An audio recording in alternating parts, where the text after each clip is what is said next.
자, 우리 옆에 분들이 이렇게 인사하겠습니다. 함께 예배하게 되어서 참 행복합니다.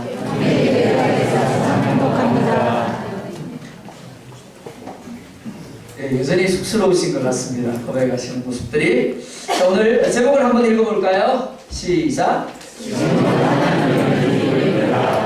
예, 이 말을 원문에서 보면 이렇습니다. 지금은 하나님께 붙을 때다. 원문을 보면 그렇게 번역이 되어 있습니다. 다윗은 사울의 뒤를 이어서 이스라엘의 왕이 될 사람으로 기름 부음을 받았습니다. 그런데 그런 그가 블레셋으로 도망을 합니다. 그가 그렇게 도망할 수밖에 없었던 이유를 사무엘상 27장 1절을 보면 이렇게 말씀하고 있습니다. 다윗이 그 마음에 생각하기를 내가 후일에는 사울의 손에 붙잡히리니 블레셋 사람들의 땅으로 피하여 들어가는 것이 좋으리로다. 사울이 이스라엘 온 영토에 내에서 다시 나를 찾다가 단념하리니 내가 그의 손에서 벗어나리라 하고. 다윗이 블레셋으로 도망한 이유가 무엇이라고 말씀하고 있습니까? 내가 후일에는 사울의 손에 붙잡히리니 라고 말씀을 하고 있습니다. 다윗은 믿음의 사람입니다. 누구보다 하나님을 신뢰하고 누구보다 하나님을 의뢰한 사람입니다. 그런데 그런 그가 마음에 어떻게 생각을 했다고요? 후일에는 내가 사울의 손에 붙잡혀 죽을 것이다 라고 생각을 했다라는 겁니다. 자, 그렇다면 다윗이 이렇게 생각한 이유가 무엇인가 하는 겁니다. 다윗이 비록 사울의 뒤를 이어서 이스라엘의 왕으로 기름 부음을 받았지만 그는 한 번도 스스로 왕이 되고자 한 적이 없습니다. 아버지의 심부름으로 형들이 있는 전쟁터로 갑니다. 그곳에서 골리앗과 싸워서 이깁니다. 그런데 성경은 그가 그렇게 한 것이 왕이 되고자 했기 때문이다 라고 말하고 있지 않습니다. 단지 하나님에 대한 의분 때문입니다. 이방인 골리앗이 하나님을 욕하고 이스라엘을 멸시하는 것에 대해 화가 나서 나가 싸웠던 겁니다. 그래서 다른 사람들이 기도 못 펴고 숨어서 쩔쩔매고 있을 때 짱돌 몇 개 가지고 들고 나가서 싸워서 이긴 겁니다. 장군이 되어서도 마찬가지입니다. 전쟁터에 나가서 수많은 적들을 물리쳤습니다. 그런데 그가 그렇게 한 것이 왕이 되기 위해서 의도적으로 한 것이 아닙니다. 단지 자기 위치에서 자기 자신에게 주어진 일에 최선을 다하였고 사명을 감당한 것 뿐입니다. 근데 문제가 무엇이라고요? 너무 잘하다 보니까 백성들이 노래를 합니다. 다윗은 만만이요 사울은 천천히라. 그런데 그 말을 듣는 사울이 기분이 나쁜 겁니다. 그래서 질투를 하게 됩니다. 그로 인해서 정처 없는 도망자의 삶을 살게 되었습니다. 다윗은 어쩌면 자신은 잘못한 것이 없기 때문에 무엇보다 하나님이 자신에게 사울의 뒤를 이어서 왕이 될 사람으로 기름 부어 주셨기 때문에 도망하는 시간이 결코 길지 않을 것이다 라고 생각했을지도 모르겠습니다. 그래서 믿음으로 하나님을 의뢰했습니다. 그래서 사울을 죽일 수 있는 기회가 2번씩이나 주어졌는데도 불구하고 하나님이 기름 부으신 일을 해할 수 없다라고 죽이지 않았습니다. 그런데 그렇게 하나님을 신뢰하고 말씀에 순종했는데도 불구하고 상황이 변화되지 않은 겁니다. 환경이 변화되지 않은 겁니다. 이만하면 이제 도망자의 삶을 끝내주셔야 하는데 여전히 하나님이 자기 자신을 도망자의 삶 가운데 내버려 두신 겁니다. 뭔가 변화된다거나 혹은 잘 될 것 같은 징조라도 보여야 하는데 여전히 똑같은 겁니다. 1년이 지났습니다. 2년이 지났습니다. 10년이 다 되어 가는데도 불구하고 도망자로 사는 삶이 끝날 기미를 보이지 않는 겁니다. 그래서 다윗이 어떻게 생각했다고요? 후일에는 내가 사울의 손에 붙잡혀서 죽게 될 것이다. 지금까지 다윗은 모든 것이 하나님의 주권 아래에 있다고 생각을 했습니다. 우연히 되어진 것이 아니라 어쩌다 보니 되어진 것이 아니라 그것조차도 하나님의 섭리하심이라고 여겼습니다. 그런데 시간이 지나도 변하지 않는 상황을 보면서 하나님에 대한 이런 자신의 믿음이, 이런 자신의 확신이 흔들리게 된 겁니다. 그리고는 자신이 죽을 수도 있겠구나 라고 생각하게 된 겁니다. 그래서 어떻게 결론을 내립니까? 내가 블레셋 사람들의 땅으로 피하여 들어가는 것이 좋으리로다. 그런데 블레셋이 어떤 곳입니까? 자신이 죽였던 골리앗의 나라입니다. 하나님을 욕하고 이스라엘을 멸시하며 저주했던 나라입니다. 결코 같이 할 수 없는 이들입니다. 우상 숭배의 땅입니다. 그런데 그런 블레셋을 피하여 들어가는 것이 좋겠다라는 결론을 내린 겁니다.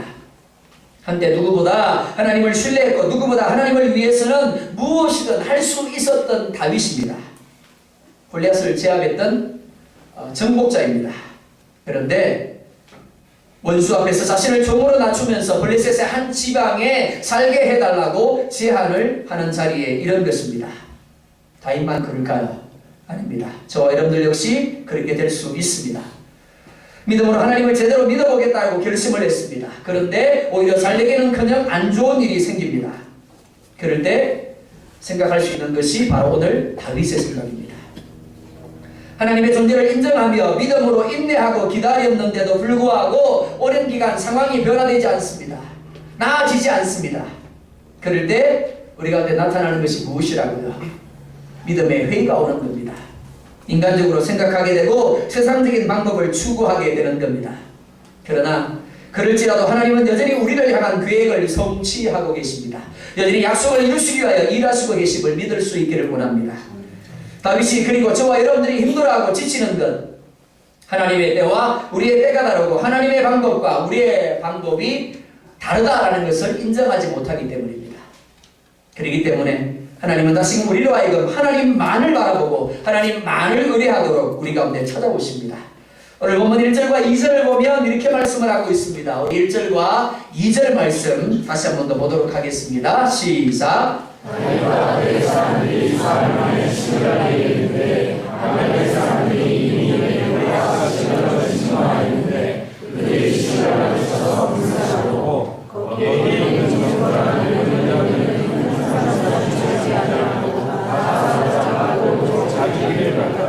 아멘. 하나님은 우리를 찾아오십니다. 어떻게 해요? 하나님은 우리가 생각하는 방법으로 우리가 생각하는 모습으로만 찾아온다면 그 하나님은 우리의 수준밖에 되지 않을 겁니다. 하나님은 우리의 수준으로 결코 이해할 수 없는 분입니다. 그렇기 때문에 하나님이 우리를 찾아오실 때도 우리가 생각 못하는 방법으로 우리가 생각하지 못하는 모습으로 우리 가운데 찾아오십니다. 하나님의 다가오심이라고 결코 인정할 수 없는 방법으로 우리에게 다가오시는 겁니다. 다윗과 그의 사람들이 시글락에 이르렀습니다. 그런데 아말렉 사람들이 네겝과 시글락을 쳐서 침노하였습니다. 그런데 1절과 2절을 자세히 읽어보면 뭔가 이상하다라는 생각을 가지게 될 겁니다. 아말렉은 다윗이 블레셋에 살면서 침노하여서 남녀를 살려두지 아니하고 제사를 빼앗아 왔던 사람들입니다. 그러니까 이들이 시글락을 침노한 것, 다윗에 대한 이스라엘에 대한 보복적인 성격이 강하다라고 할 수 있습니다. 보복할 기회를 노리다가 다윗과 그의 사람들이 시글락을 비운 사이에 침노한 겁니다.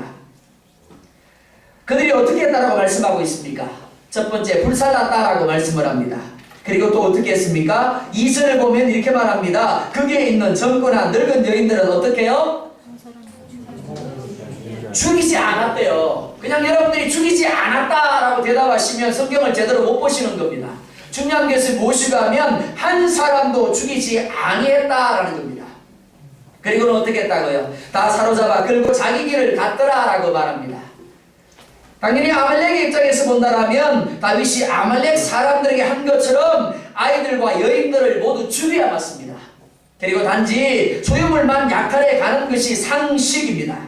그런데 무엇 때문인지 그들은 시글락을 불태우면서도 한 사람도 죽이지 아니하고 모든 사람을 사로잡아 끌고 갔더라라고 말씀을 하고 있습니다.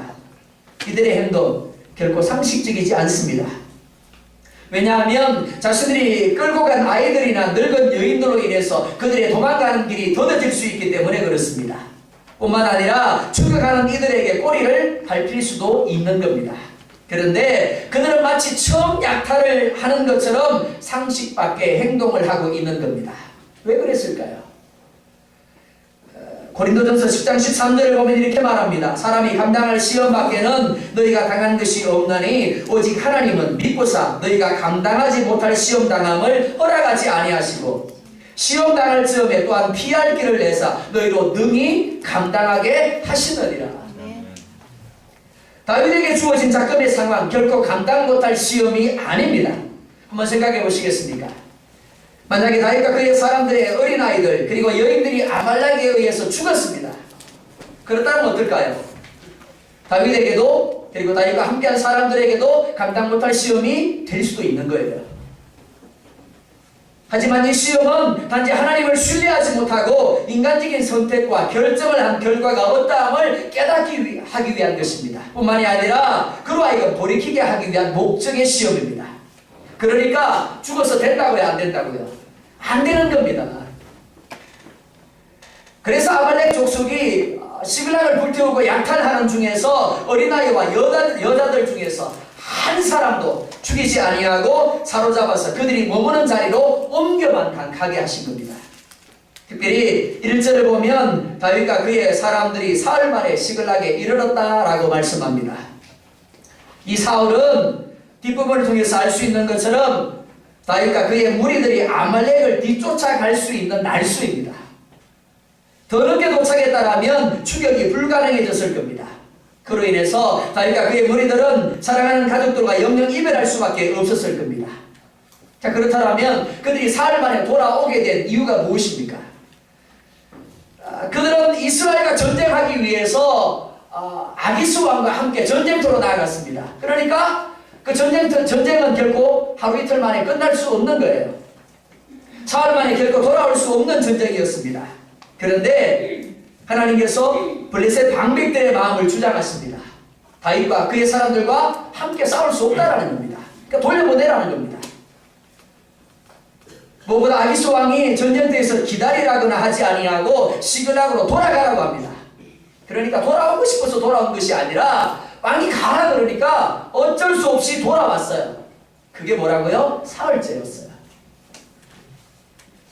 결국 오늘 아말렉의 침노는 아말렉의 욕심으로 비롯된 것이라고 할지라도 하나님은 그 가운데 역사하심으로 다윗을 찾아오신 겁니다. 그래서 평소 약탈과 사육을 밥 먹듯 하던 아말렉 사람들임에도 불구하고 하나님이 그들 하여금 한 사람도 죽이지 못하고 단지 장소만 옮기게 만드신 겁니다. 뿐만 아닙니다. 다윗 이래로 하여금 갑자기 시글락으로 사흘 만에 돌아오도록 역사하신 겁니다. 다윗과 그의 사람들이 시글락에 돌아왔습니다. 그리고 나타낸 반응이 무엇입니까? 3절과 4절도 같이 보겠습니다. 시작. 다윗과 그의 사람들이 성읍에 이르러 성읍을 닫고 자기의 아내와 자녀를 사로잡는지라. 다윗과 그와 함께한 백성이 물기를 얻도록 소리를 얻었더라. 아멘. 그들이 본 것이 무엇이었습니까? 불탄 성읍입니다. 그리고 자기들의 아내와 자녀들이 사로잡혀간 것을 알게 되었습니다. 그리고 자신의 자녀들과 아내들이 사로잡혀간 사실에 대하여 울 기력이 없도록 소리를 높여 울었더라 라고 말하고 있습니다. 세월호 침몰로 인하여 사랑하는 자녀들과 가족을 잃은 이들이 있습니다. 그들이 그 상황 앞에서 할 수 있는 것이 무엇이었을까요? 아무것도 없었습니다. 울고 또 울었습니다. 그야말로 울 기력이 없도록 계속해서 울었습니다. 웃으며 수학여행기를 떠난 아이가 싸늘한 시체로 돌아왔습니다. 금방이라도 일어나서 엄마하고 부를 것 같은데 죽음으로 누워있는 아이를 보면서 부모가 할 수 있는 것 단지 울 기력이 없도록 소리를 높여 우는 것밖에 없었을 겁니다. 절망적입니다. 한계 상황입니다. 더 이상 희망이라는 것을 생각할 수 없는 상황입니다. 그런데 지금 다윗과 그의 사람들은 세월호 침몰로 인하여 싸늘한 시선을 받아들은 가족들에 비하면 아직 희망이 있습니다. 왜요? 사랑하는 아내와 자녀들의 죽음을 받아든 것이 아니기 때문에 그렇습니다. 분명히 상식대로라면 죽음으로 자신들 앞에 있어야 마땅합니다. 그런데 무슨 이유 때문인지 아말렉 사람들이 자신들의 아내와 자녀들을 사로잡아 간 것입니다. 우리가 절망의 상황에서도 바라보아야 할 것이 바로 이것입니다. 우리가 절망 중에서 바라보아야 할 것은 가득 채워져 있는 절망의 어두움이 아닙니다. 우리가 정말 바라보아야 할 것은 그 가운데 아주 작은 소망의 구멍, 소망의 빛입니다.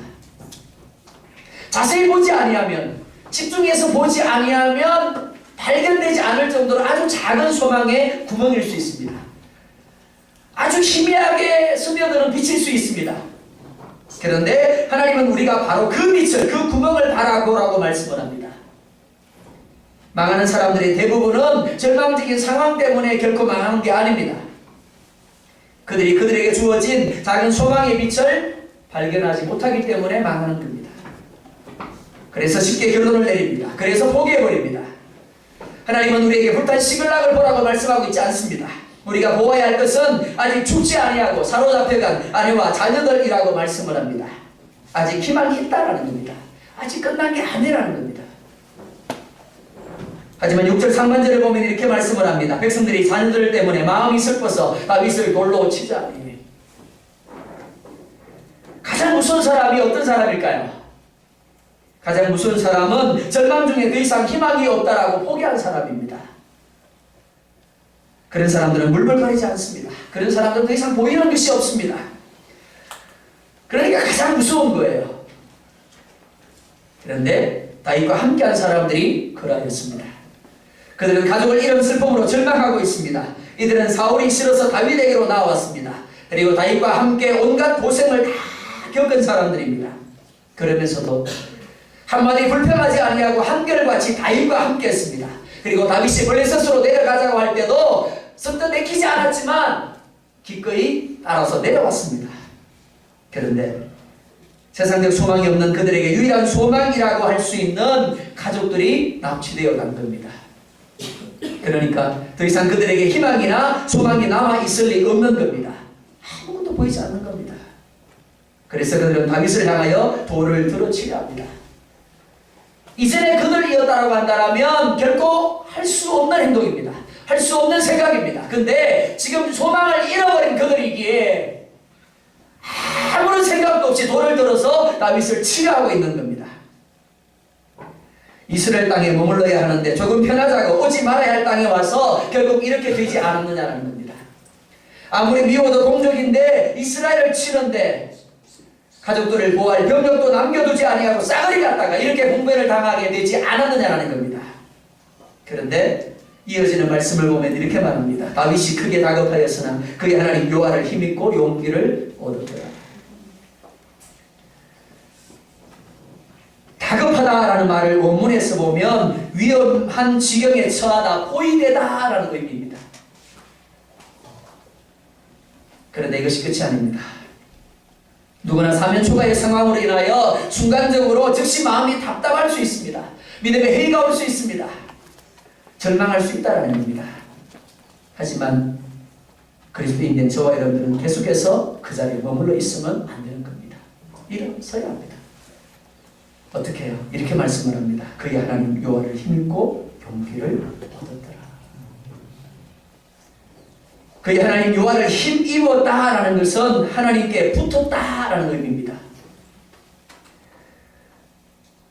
요한복음 15장을 보면 가지가 나무에 붙어 있지 아니하면 어떻다고요? 아무것도 할 수 없느니라라고 말합니다. 죽은 거예요. 금방은 파릇파릇하게 살아있는 것처럼 보일 수 있습니다. 생명력이 있는 것처럼 보일 수 있습니다. 아니에요. 그 가지에서 열매가 맺힐까요? 아니, 맺힐 수가 없는 겁니다. 다윗의 삶이 그랬습니다. 다윗의 문제는 변하지 않는 상황 때문에 하나님을 신뢰하지 못하고 하나님께로부터 떨어져서 인간적인 선택으로 블레셋으로 내려온 겁니다. 하나님을 믿지 않았을까요? 아니요. 하나님을 믿지 않은 게 아니에요. 하나님을 믿었습니다. 그러나 그는 하나님이라는 나무로부터 떨어져 나와 있었습니다. 그런데 다시 하나님께 붙게 된 겁니다. 그리고 하나님이 어떤 분이신가를 생각하게 되었습니다. 하나님만이 주권자이시고 하나님만이 문제의 해결자이심을 기억해낸 겁니다. 하나님을 힘입고 용기를 얻었다라고 했습니다. 이 말도 같은 의미예요. 원문을 보면 강하게 하다, 견고하게 하다라는 의미입니다. 근데 또 다른 의미가 있습니다. 달라붙다라는 의미입니다. 지금까지 누구에게 달라붙었어요? 누구에게 붙었어요? 블레셋에 달라붙었어요. 누구에게 달라붙었을까요? 그가 함께한 600명과 달라붙었어요. 그게 희망인 줄 알았어요. 그게 소망인 줄 알았어요. 그게 잘된 줄 알았어요. 그리고는 하나님께로부터 떨어져 나왔던 겁니다. 근데 결과가 무엇입니까? 절망이에요. 믿었던 그들이 오히려 돌을 들어서 자기를 치려고 하고 있는 겁니다. 자기에게 평안함을 줄 것 같은 그 블레셋 땅이 오히려 자신의 가족들을 잃어버리게 만든 겁니다. 그래서 그가 깨달은 게 뭐라고요? 내가 하나님으로부터 떨어졌으니 가지는 내가 하나님이라는 나무로부터 떨어져서는 아무것도 할 수 없다라는 것을 깨닫게 된 겁니다.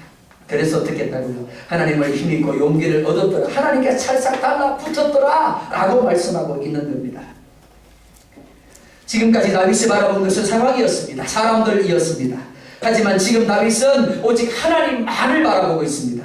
같은 자리입니다. 달라진 것이라고는 아무것도 없습니다. 그런데 다윗이라는 존재가 바뀌었습니다. 그랬더니 뭐가 달라졌다고요? 느껴지는 것이 달라졌습니다.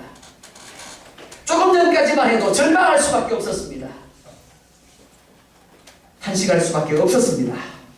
그런데 다윗의 존재가 바뀌고 나니까 그가 어떻게 되었더라고요? 용기를 얻었더라라고 말씀하고 있습니다.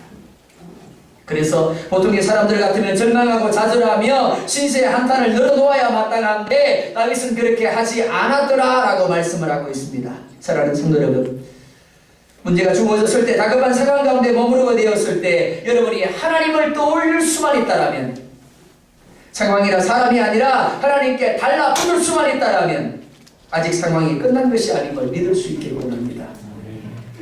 셰익스피어는 말합니다. 지금 밑바닥이라고 말할 수 있는 동안은 아직 진짜 밑바닥이 아니다. 다시 시작할 수 있습니다. 회복될 수 있습니다. 다윗처럼 하나님을 다시 떠올리시기 바랍니다. 그리고 하나님께로 나아가 하나님께 찰싹하고 달라붙으십시오. 하나님이 내가 무엇을 해야 할 것인가를 말씀해 주실 겁니다. 그리고 도우실 것입니다. 이미 하나님은 도우실 준비를 마치고 우리가 주께 나와 주님께 달라붙기를 기다리고 계십니다. 다윗은 다른 사람들이 모두 환경을 바라보며 절망하고 있을 때 하나님을 보고 희망을 보았습니다. 그게 뭔데요? 아내와 자녀들이 죽은 게 아니라는 겁니다. 죽어야 마땅한데 죽지 아니하고 단지 장소만 옮겼을 뿐이라는 겁니다. 그럼 어떻게 하면 돼요? 다시 옮겨오면 되는 거예요. 다시 찾아오면 되는 겁니다. 그리고 하나님이 그렇게 하도록 인도하실 것을 믿은 겁니다. 우리가 잊지 말아야 할 것이 바로 이것입니다. 원치 않는 실패 자리에 머물게 될 때가 있습니다. 원치 않는 답답함, 아픔과 고통의 자리에 머물게 될 때가 있습니다. 그때 잊지 말아야 할 것은 그것조차도 하나님의 섭리하심 안에 있다라는 겁니다. 하나님이 내가 당한 고통을, 하나님이 내가 당한 실패를, 내가 당한 절망을, 내가 느끼는 답답함을 모르고 계시지 않다라는 겁니다. 뿐만이 아니라 하나님은 어떤 경우에도 우리를 포기하지 아니하시고 이끌어 가신다라는 겁니다. 하나님이 그 증거로 우리가 행하신 것이 무엇입니까? 바로 예수 그리스도를, 그 아들 독생자 예수 그리스도를 십자가 위에서 죽게 하셨습니다. 그러면 우리를 향한 사랑을 확증하신느니라 라고 말씀합니다. 다윗이 하나님으로 인하여 용기를 얻고 난 후에 한 것이 무엇입니까? 당장 가족을 찾으러 떠나지 않습니다. 당장의 상황에 쫓겨 결정하지 않습니다. 제일 먼저 제사장 아비아달에게 에봇을 가져오게 하여 하나님께 묻습니다. 8절 말씀 같이 보겠습니다. 시작.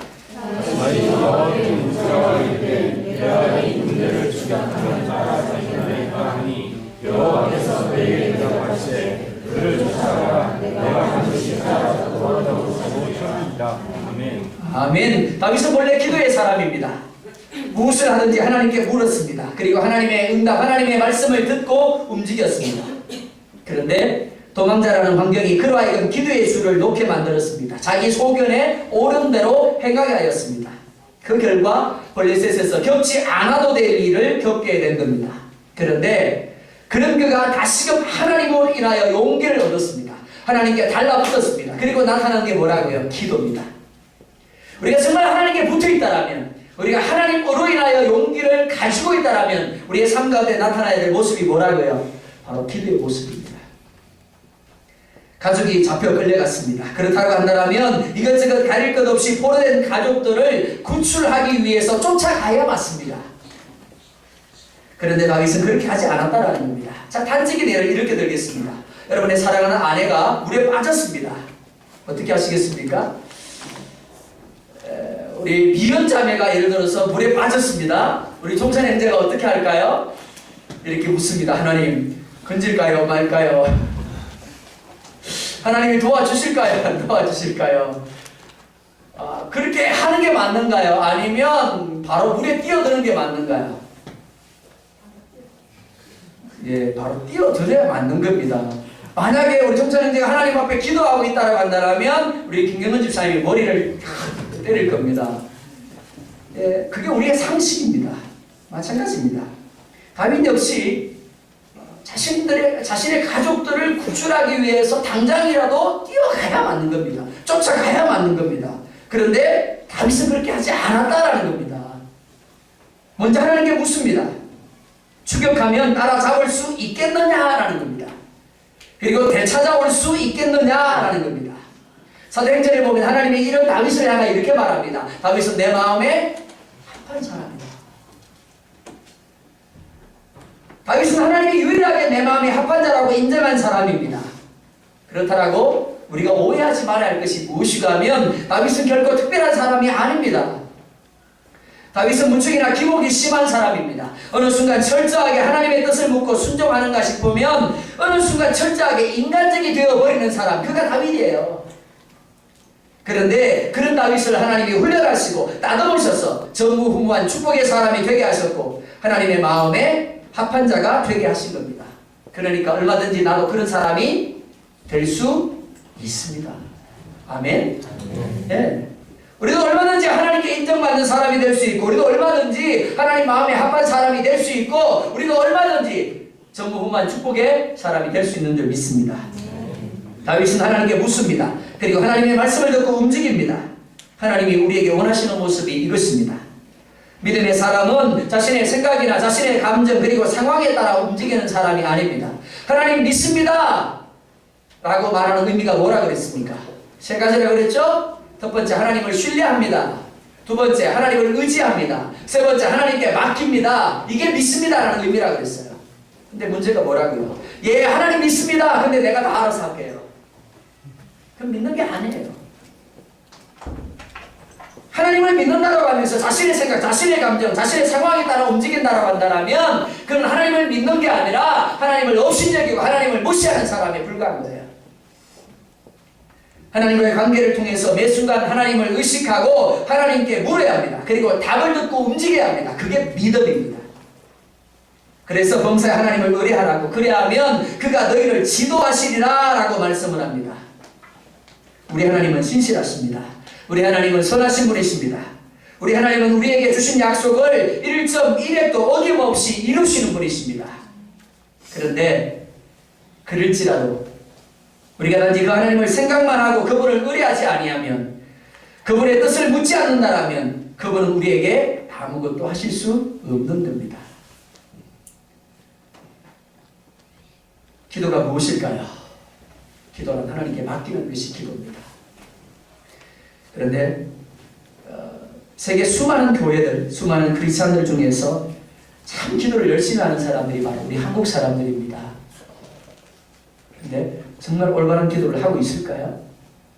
하나님 앞에 열심히 기도합니다.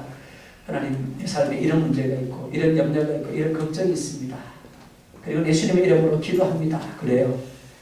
그리고 돌아가면서 어떻게 하십니까? 하나님께 맡겨둔 염려를, 걱정을, 근심을 다 찾습니다. 찾아서 다시 집에 가져가는 거예요. 집에 가져가가지고는 그 염려를 보면서 그 걱정을 보면 또 염려하고 걱정해요.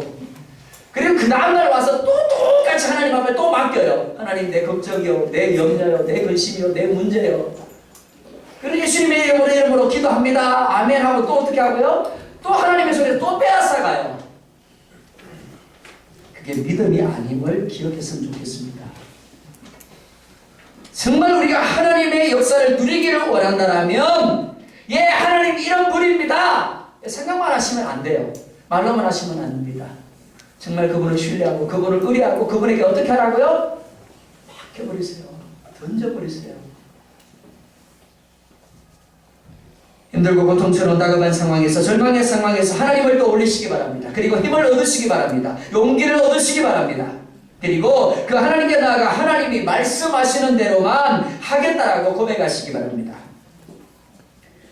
그리고 그분이 말씀하신 대로 일어서십시오. 그리고 나아가세요.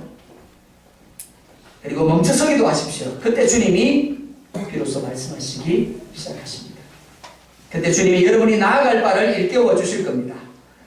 하나님은 나아갈 바를 묻는 다윗에게 하나님은 단지 따라가라고만 하시는 것이 아니라 그들을 따라 잡을 것이다 라고 말합니다.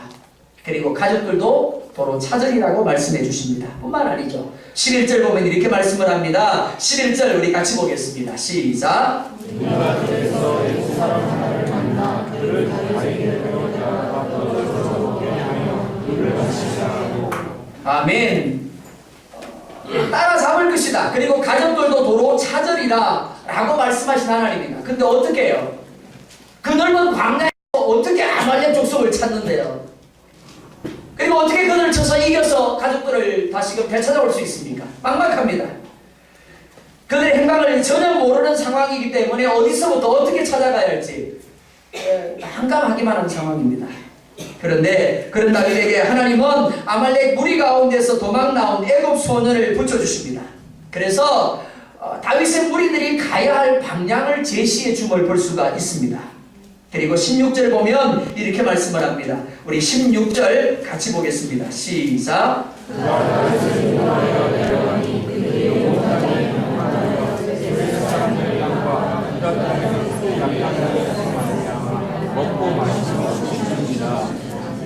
아멘. 하나님은 다윗에게 약속하신 대로 애굽 소년을 그에게 붙여주십니다.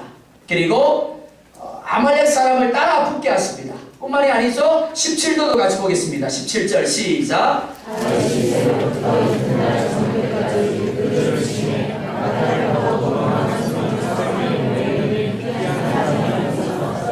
아멘. 자, 우리가 잘 알고 있는 다윗과 골리앗 이야기를 한번 떠올려 보았으면 좋겠습니다. 골리앗이 이깁니까? 다윗이 이깁니까? 다윗이 이기죠. 그죠? 자, 정상적인 방법들을 한번 생각을 해보겠습니다. 다윗이 이깁니까? 골리앗이 이깁니까? 골리앗이 이기죠. 예, 여기서도 다윗이 이긴다라고 하시는 분, 여러분들 정신이 좀 이상하신 분들입니다. 골리앗이 이겨야 정상적인 겁니다. 그죠? 근데 하나님이 역사하시니까 상식이 뒤집어져 버립니다. 정상이 뒤집어져서 누가요? 다윗이 골리앗을 이기는 게 상식이 되고 다윗이 그죠? 골리앗의 목을 베는 게 정상이 되어져 버렸어요. 마찬가지입니다. 자, 뭐라고 이야기하고 있습니까? 도망한 소년 400명 외에는 피한 사람이 하나도 없었더라. 그러니까 400명보다 많았다고요, 적었다고요? 많았다라는 겁니다. 다윗과 함께한 사람들은 400명이었습니다. 그런데 아말렉 중에서 도망한 사람이 소년 400명이었다라고 한다면 아말렉의 수는 다윗의 사람들보다 배였다라고 생각할 수 있습니다. 자, 누가 이길까요? 누가 이겨야 정상인가요? 대답 잘하십시오. 여러분들의 믿음이 드러납니다. 누가 이겨야 정상인가요? 예, 아말렉. 근데 왜 여러분들 삶에는 그렇게 적용을 못하세요? 정상적으로 보면 아말렉이 이겨야 정상이에요. 아말렉이 이겨야 상식입니다. 그렇지 않습니까? 스펙을 다 가지고 있는 사람과 스펙이 하나도 없는 사람, 누가 취업이 될까요? 묻는 제가 바보예요. 묻는 제가 바보예요. 그죠? 근데 아니에요. 믿음의 사람들에게 있어서는 100가지 스펙보다 하나님이 나의 스펙이 되시면 내가 취업이 되는 거예요. 그게 상식이, 그게 정상이에요. 800명이 이겨요? 400명이 이겨요? 400명이 이기는 거예요. 400명이 이기는 거예요. 800명이 이기는 게 아니고요. 그죠?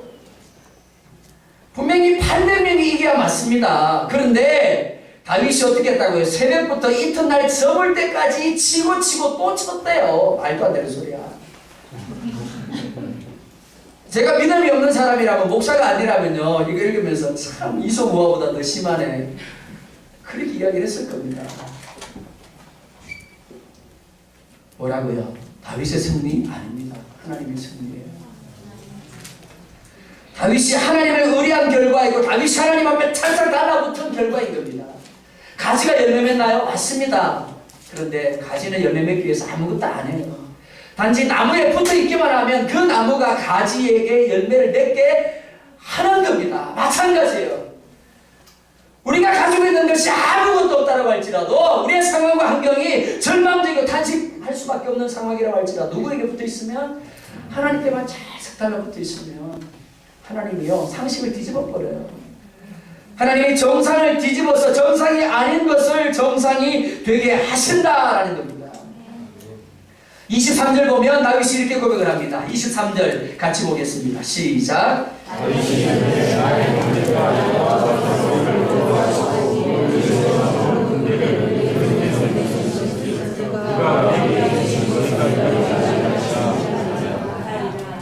아멘. 누가 했다고요? 하나님이 하셨대요. 하나님이 우리에게 어떻게 했다고요? 넘겨주었대요. 변하지 않는 상황, 변하지 않는 환경을 바라볼 때는 하나님에 대한 확신이 흔들렸어요. 그래서 가지 말아야 할 블레셋 땅으로 내려갔어요. 얻은 게 뭔데요? 가족들 다 포로로 빼앗겨버리고요. 네? 자신의 동족 이스라엘을 칠 수밖에 없는 상황 가운데 처해 있었습니다. 그런데 하나님을 바라보고 하나님께 찰싹 달라붙어서 하나님에 대한 확신이 회복되어지니까 기도가 회복되어졌어요. 그리고 하나님의 주권, 하나님의 함께 하심을 고백하게 되었습니다. 그래서 어떻게 되었다고요? 이길 수 없는 골리앗이에요. 400명 가지고 800명은 어떻게 이겨요? 그런데 하나님이 함께 하심으로 또 다른 골리앗을 쳐서 승리케 하는 경험을 그가 하게 된 줄 믿습니다. 사랑하는 성도 여러분, 우리의 시각이 환경과 상황에 머물지 않기를 원합니다. 세상 사람들과 똑같은 가치관, 방식으로 우리가 보고 있는 것을, 우리가 듣는 것을 판단하지 않기를 원합니다. 어떤 자리에 있든지 우리는 하나님께 붙들리고 하나님의 말씀을 붙잡고 상황과 환경을 판단할 수 있기를 원합니다. 절망의 상황에서도 절망하지 아니하고 다윗처럼 하나님을 힘입고 용기를 낼 수 있기를 원합니다. 기도해도 변하지 않는 상황에서 한 번 더, 그리고 또 한 번 더 주님께 나아가십시오. 부르세요. 그리고 두 눈을 크게 뜨고 하나님의 일하심을 찾고 분별하십시오. 우리 앞에 어떤 사람이, 어떤 모습이, 어떤 환경이 애굽 사람의 모습으로 주어질지 모르는 거예요. 그러니까 눈 크게 뜨세요. 그리고 정신 차리고 찾으세요. 분별하세요. 하나님이 돕고 있는데도 불구하고, 하나님이 기회를 주셨는데도 불구하고 그냥 흘려버리면 우리의 것이 될 수가 없는 겁니다. 우리가 머물고 있는 현재적인 삶의 영역에서 하나님의 주권을 인정하며 나아갈 때 하나님은 우리에게 말씀하십니다. 그리고 다윗이 경험했던 인도하심, 함께하심 분명히 우리에게도 경험하게 하실 줄 믿습니다. 지금은 절망할 때가 아닙니다. 지금은 탄식할 때가 아닙니다. 지금은 염려하고 근심할 때가 아니고 지금은 다윗처럼 하나님을 힘입고 용기를 낼 때이고 하나님께 붙을 때인 줄 믿습니다. 그러면 하나님이 하실 것입니다. 기도하겠습니다.